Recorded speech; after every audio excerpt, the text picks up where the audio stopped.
राष्ट्रीय शिक्षा नीति, राष्ट्रीय शिक्षा नीति जो है 1986 पे आज चर्चा हम लोग करें। आज हम लोग जो है 1986 की राष्ट्रीय शिक्षा नीति पे हम लोग चर्चा करेंगे। कल हमने इस नीति के संदर्भ में बताया था कि इसके 12 भाग हैं। प्रथम भाग जो है पे हम लोग चर्चा किए थे, जो प्रस्तावना के रूप में या भूमिका के रूप में था, जो है प्रस्तावना या भूमिका के रूप में वर्णित है। उसमें मैं कल चर्चा किया था कि मौजूदा हालात को एक जो है मौजूदा हालात में शिक्षा जो है एक दोराहे पे खड़ा हो गया। शिक्षा जो है मेरा वह दोराहे पर खड़ा हो गया। और उसमें मैंने बताया था एक अतीत की बातें और एक वर्तमान में जो व्यवस्थाएं चल रही। अब तक जो सामान्य विस्तार होता आया है और वर्तमान में जो चल रहा है, ये दोनों से अब काम चलने वाला नहीं है। मैंने कल चर्चा किया था। इसलिए क्योंकि भारत की राजनीतिक और सामाजिक दोनों स्थितियां बदल रही हैं।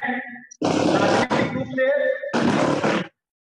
भारत की राजनीतिक और सामाजिक दोनों स्थितियों में काफी बदलाव आ रहा है। और ये कुछ दिख नहीं रहा है सर। नहीं दिख रहा है? नहीं सर। नेटवर्क दिक्कत होगा। दिख तो रहा है। हो सकता है हिमांशु का नेटवर्क का उधर दिक्कत होगा सर। सबको दिख रहा है ना? जी जी। अन्य लोगों को दिख रहा है कि नहीं? दिख रहा है सर। अन्य लोगों को दिख रहा है। दिख रहा है। तो हमने बताया कि भारत की सामाजिक और राजनीतिक जो है स्थिति ऐसे दौर से गुजर रहा है जिसमें परंपरागत मूल्य जो है, जिसमें हमारा ट्रेडिशनल वैल्यू जो है, परंपरागत मूल्य जो है, उसमें ह्रास हो रहा है और उससे जो है खतरा जैसा महसूस होने लगा है भारत। अब इस खतरे को जो है, जो परंपरागत मूल्य है, जिसमें लोकतंत्र है, समाजवाद है, धर्मनिरपेक्षता है, व्यवसायिक नैतिकता है, ये सारी चीजों में कहीं ना कहीं ह्रास हो रहा है। अब ये सोचने वाली विषय है, इसकी मैंने चर्चा किया था। दूसरी चर्चा मैंने किया था कि भारतीय जनसंख्या की रफ्तार को काबू पाना होगा। मैंने कल चर्चा किया था कि जनसंख्या की रफ्तार पर काबू पाना होगा, और यह काबू कैसे होगा? मैंने चर्चा किया था कि महिलाओं की शिक्षा की व्यवस्था, यानी महिला को साक्षर के साथ साथ शिक्षित भी करना होगा, तभी इस पर काबू पाया जा सकता है। अहम भूमिका होगी महिलाओं की। आगे मैंने बताया था कि नया जो दौर है, नया जो दशक है, वह तनाव समस्याओं का दौर है और इसके साथ अवसर भी प्रदान करता है। तनाव समस्या तो है ही है, तनाव के साथ समस्या भी है, लेकिन नवीन अवसर भी उपलब्ध है। हमें तनाव को कम करना होगा और नवीन अवसर का हमें लाभ उठाना होगा। यदि तनाव को कम नहीं करेंगे और नवीन अवसर का लाभ नहीं उठाएंगे तो काम चलने वाला नहीं। और यह कार्य तभी संभव हो सकता है, तनाव को कम करना और नवीन अवसर का लाभ उठाना, यह दोनों कार्य तब हो सकता है मानव संसाधन को नए ढंग से विकसित किया जाए। यानी मानव संसाधन को नए ढंग से विकसित किया जाए, तब जाकर के ये चीजों पे हम काबू ढंग से, मानव संसाधन को नए ढंग से विकसित करने के बाद जो है नए ढंग से विकसित किया जाए। जब मानव संसाधन को नए ढंग से हम विकसित करेंगे तो आने वाली पीढ़ी में इसके माध्यम से नए विचार होंगे, सृजनात्मकता होगी। ये चीजें जो हैं, नए विचार और सृजनात्मकता उसके अंदर पनपेगी और इसको जो है हमें आत्मसात करना होगा। इसे हमें क्या करना होगा? आत्मसात करना होगा, यानी अपने हृदय के अंदर इसे स्वीकार करना पड़ेगा। और इससे क्या होगा? मानवीय मूल्य और सामाजिक न्याय। इससे क्या होगा? मानवीय मूल्य और सामाजिक न्याय, सामाजिक मानवीय मूल्य और सामाजिक न्याय के प्रति हमारी गहरी आस्था होनी चाहिए। इसके प्रति क्या होगा, आत्मसात करेंगे तो गहरी आस्था होगी। यह गहरी आस्था ही हमें शिक्षा, ये कैसे होगा, ये गहरी आस्था, ये सारी प्रक्रिया कैसे होगा, शिक्षा द्वारा ही संभव है। ये सारी चीजें शिक्षा द्वारा संभव है। जो हमें नए विचार करने होंगे, क्रिएटिविटी लानी होगी, यदि उसको आत्मसात करना होगा, साथ ही साथ मानवीय मूल्य और सामाजिक न्याय के लिए गहरी आस्था व्यक्त करनी पड़ेगी। और ये सारी प्रक्रिया तब संभव होगी जब हमारी शिक्षा व्यवस्था अच्छी होगी। इस प्रकार नई चुनौतियों और सामाजिक अवस्थाओं का, सामाजिक आवश्यकताओं का तकाजा है।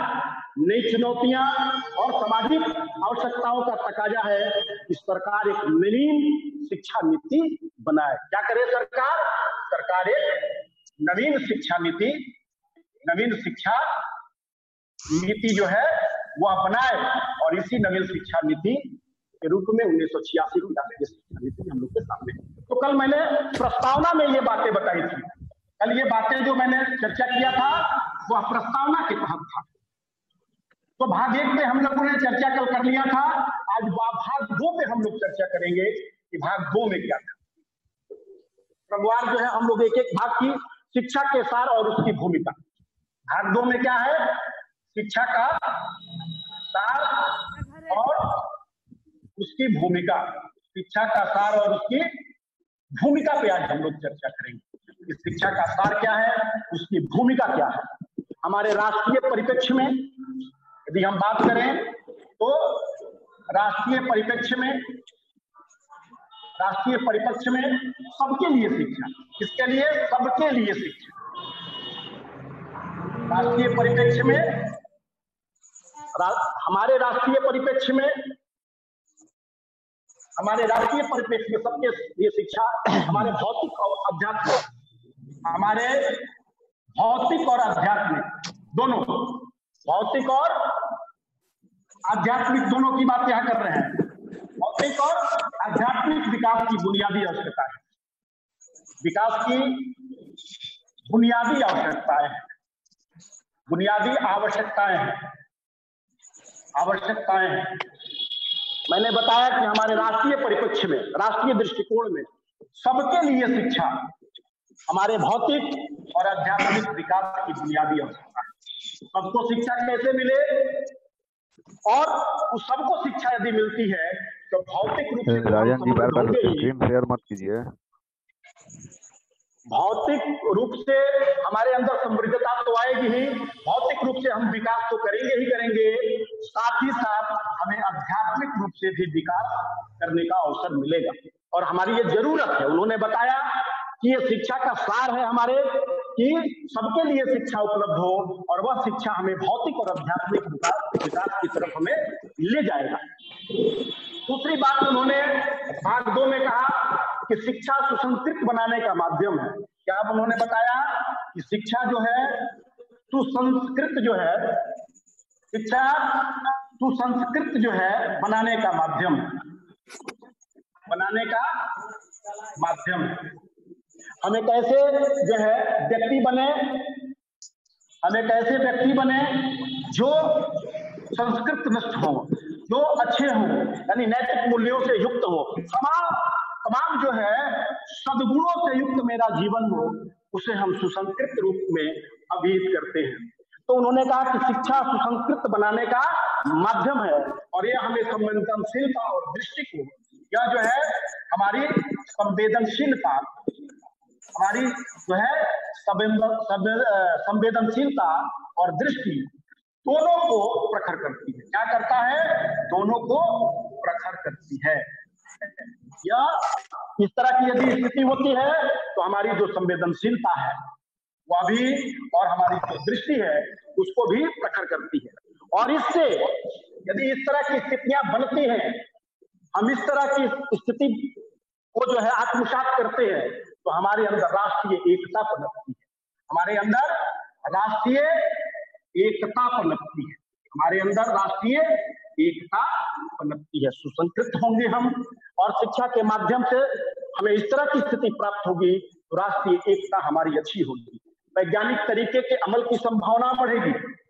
वैज्ञानिक तरीके के अमल की संभावना बढ़ेगी। वैज्ञानिक तरीके के अमल की संभावना बढ़ेगी यदि इस तरह की स्थिति होती है। समझ और चिंतन की स्वतंत्रता आती है। हमारी जो समझ है, समझ और चिंतन की स्वतंत्रता आती है। स्वतंत्रता, समझ और चिंतन की स्वतंत्रता आती है। संविधान के प्रति समाजवाद, संविधान के प्रति समाजवाद, समाज के प्रति समाजवाद, धर्मनिरपेक्षता जैसे गुण विकसित होते हैं। ठीक है, या धर्मनिरपेक्षता जैसे लक्ष्यों को प्राप्त किया जा सकता है, लक्ष्यों को स्थिति बनती है। तो उन्होंने बताया कि इस तरह की सुसंस्कृत बनाने का जो एक माध्यम है, और इस माध्यम से हमारी ये स्थितियां जो है आ जाती है। अगला उन्होंने इसमें बात बताया कि शिक्षा का जो है वर्तमान तथा भविष्य, शिक्षा जो है हमारे वर्तमान तथा भविष्य के निर्माण का अनुपम साधन है। शिक्षा क्या है? शिक्षा वर्तमान और भविष्य के निर्माण का, शिक्षा वर्तमान और भविष्य के निर्माण का अनुपम साधन है। अनुपम साधन है। कहा जाता है कि आज का आज ही कल का कल होगा। यदि आज नहीं सुधरेगा तो कल हमारा अच्छा नहीं होगा।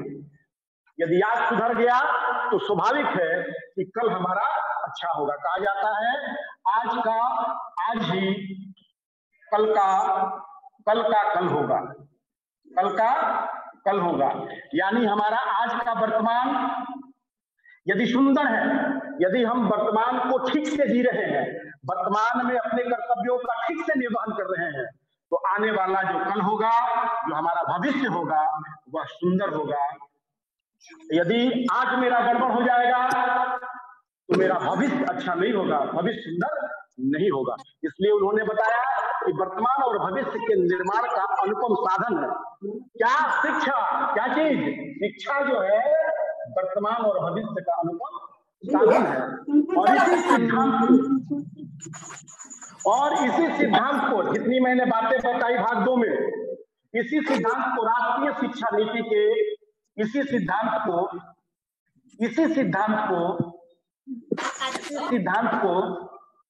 राष्ट्रीय शिक्षा नीति, इसी सिद्धांत को राष्ट्रीय शिक्षा नीति के निर्माण की धुरी माना गया है। धुरी माना गया है।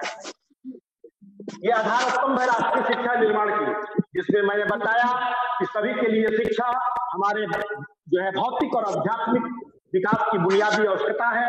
शिक्षा हमें सुसंस्कृत बनाने का एक माध्यम है, और उसे सुसंस्कृत बनाने के माध्यम से हमारी कल्पना, संवेदनशीलता और दृष्टि विकसित होती है, प्रखर होती है।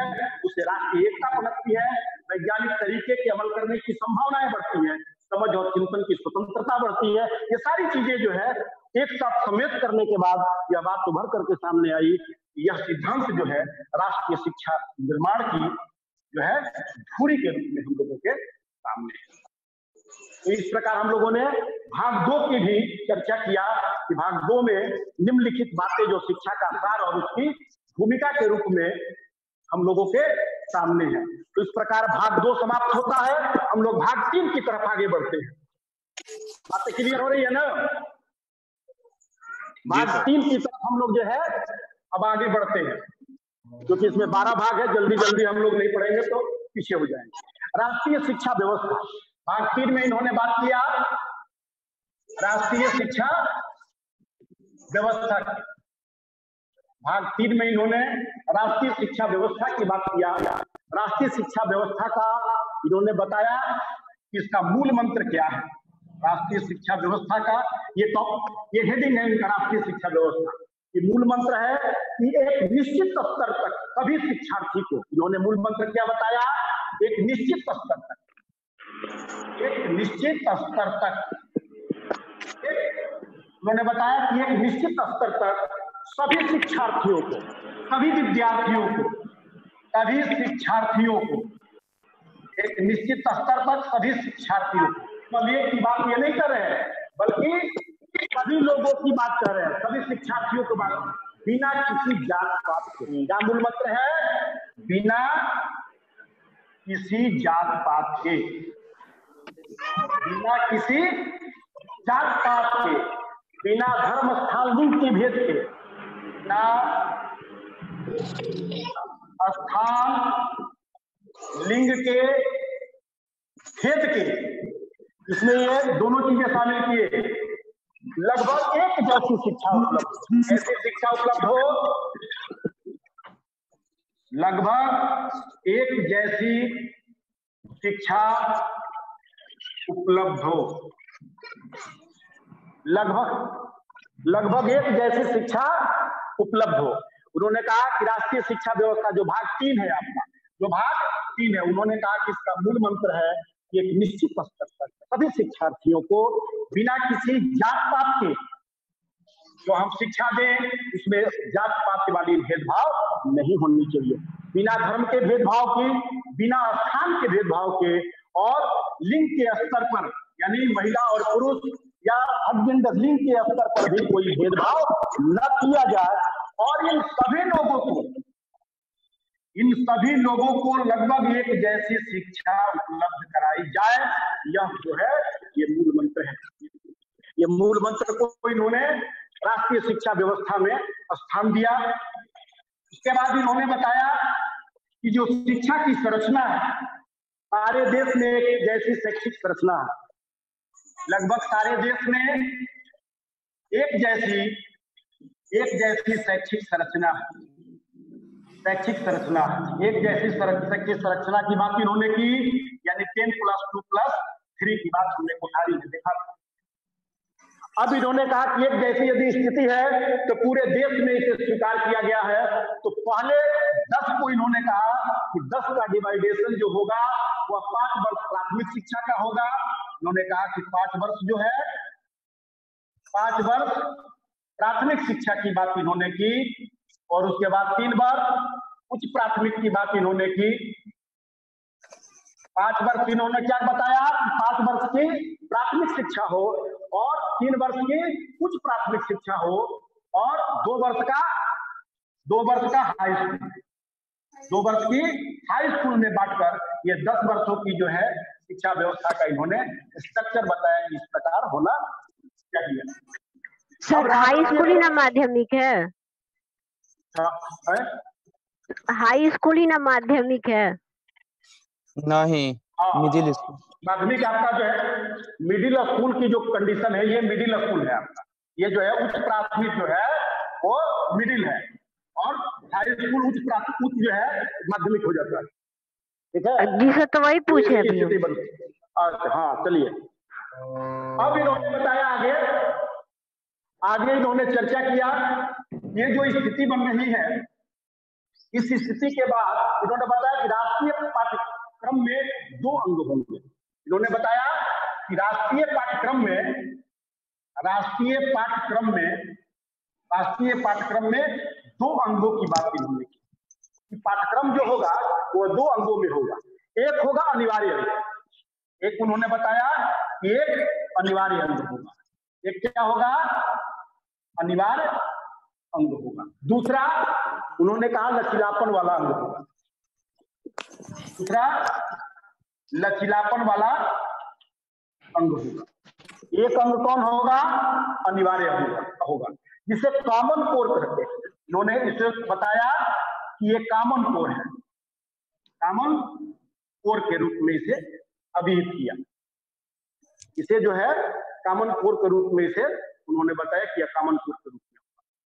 अब ये कॉमन कोर के रूप में इन्होंने कहा कि हम किस विषय को रखेंगे? इन्होंने कहा भारतीय स्वतंत्रता आंदोलन का इतिहास होगा। इसमें क्या होगा? भारतीय स्वतंत्रता आंदोलन का इतिहास, भारतीय स्वतंत्रता आंदोलन का इतिहास में जो है उस तरह के विषयों को शामिल करने की कोशिश की जाएगी। संवैधानिक जिम्मेदारियां, इसमें इन्होंने बताया कि संवैधानिक जिम्मेदारियों को शामिल किया जाए, संवैधानिक जिम्मेदारियों को शामिल करने की कोशिश की जाएगी, जो अनिवार्य होगा, उसमें सबके लिए जरूरी होगा। राष्ट्रीय अस्मिता से संबंधित अनिवार्य, राष्ट्रीय अस्मिता से संबंधित तीसरा जो है उन्होंने बताया कि राष्ट्रीय जो है अस्मिता से संबंधित भाग होंगे। तो इन्होंने मूल रूप से कॉमन कोर में उन चीजों को शामिल करने की कोशिश किया। इसे ध्यान दीजिएगा, इस बात से हम लोगों को एक तरफ इशारा होता है कि इसमें उस बातों की चर्चा की गई है जिससे हमारे जो राष्ट्रीय मूल्य है, इससे जो क्या है, जो राष्ट्रीय मेरा मूल्य है वह कहीं न कहीं इससे मजबूत हो रहा है। ये सारी बातें राष्ट्रीय मूल्य की तरफ हमें इशारा कर रही हैं कि हमें न्याय के साथ संविधान में समस्त चीजों का वर्णन है। हम कर्तव्य की बात करते हैं, हम अधिकार की बात करते हैं, न्याय की बात करते हैं, समानता की बात करते हैं, आर्थिक समानता की बात करते हैं, सामाजिक समानता की बात करते हैं। समस्त चीजों को सम्मिलित करते हुए संवैधानिक जिम्मेदारियों की चर्चा की गई है।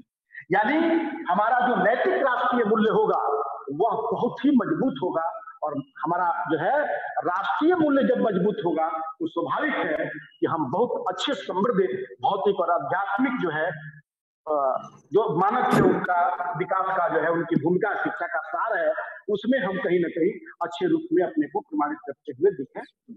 इसके द्वारा अब ये जब स्थिति बनेगी तो इन्होंने कहा कि इसके द्वारा होगा क्या भाई, तो हर इंसान में सोच और जिंदगी का इसे हिस्सा बनाना होगा। इससे क्या करना होगा, हर इंसान की सोच में या बातें केवल शाब्दिक रूप से नहीं हो, बल्कि हमारा जो है पाठ्यक्रम ऐसा बनेगा कि सभी लोगों के, सारे विद्यार्थियों के सोच में यह बात आ जाए, यानी उनके चिंतन प्रक्रिया का यह भाग हो जाए, केवल वह तथ्यात्मक जानकारी के रूप में उनके पास न हो,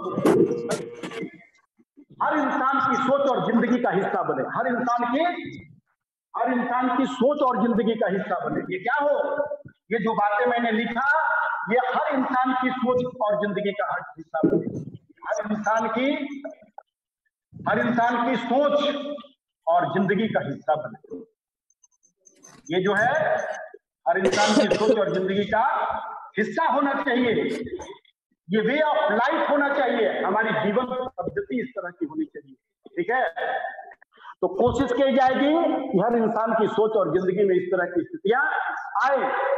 ठीक है, और ये जो है हमारे, ये जब सोच होगा तो हमारे राष्ट्रीय मूल्य को जो है समृद्ध करेगा। इस तरह की सोच होगी तो हमारे जो राष्ट्रीय मूल्य है, इस राष्ट्रीय मूल्य की चर्चा हम लोग बार बार करते हैं।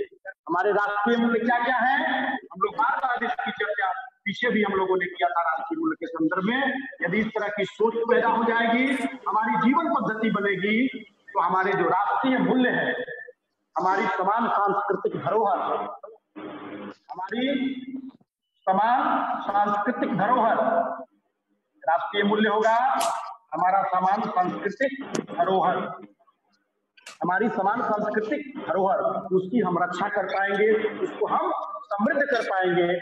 हमारा जो लोकतंत्र है, राष्ट्रीय मूल्य जो है लोकतंत्र हमारा समृद्ध होगा, करेंगे। धर्मनिरपेक्षता जैसे मूल्य जो है हमारे राष्ट्रीय मूल्य है। धर्मनिरपेक्षता हमारे जीवन के लिए, हमारे समाज के लिए, हमारे राष्ट्र काम करेगा। लोग एक धर्म के दूसरे धर्म के प्रति जो है गलत दृष्टिकोण नहीं रखेंगे, बल्कि सर्वधर्म समन्वय की भावना के साथ वो आगे बढ़ेंगे। स्त्री पुरुष समानता हमारे राष्ट्रीय मूल्य है, स्त्री पुरुष समानता का भाव। हम जो है किसी भी स्तर पर स्त्री को जो है अपने से अलग नहीं मानेंगे, उसे जो है नकारात्मक दृष्टिकोण से उसके विषय में नहीं सोचेंगे, यानी बस उसके साथ समानता का भाव जो है यदि हमारे अंदर आएगा तभी हमारा राष्ट्रीय मूल्य जो है प्रगाढ़ होगा। उसके साथ उन्होंने पर्यावरण संरक्षण की भी बात की, यह भी राष्ट्रीय मूल्य है। पर्यावरण संरक्षण की बात उन्होंने की। राष्ट्रीय मूल्य में हमें पर्यावरण संरक्षण को भी ध्यान में रखने की जरूरत है। सामाजिक समता, पर्यावरण संरक्षण के बाद यदि हम देखें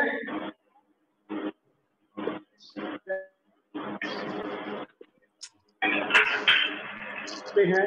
सीमित परिवार के महत्व को भी हम इसमें शामिल करेंगे। सीमित परिवार के महत्व को भी हम इसमें जोड़ेंगे, क्योंकि आज हमें जनसंख्या जो बढ़ रही है वह हमारे लिए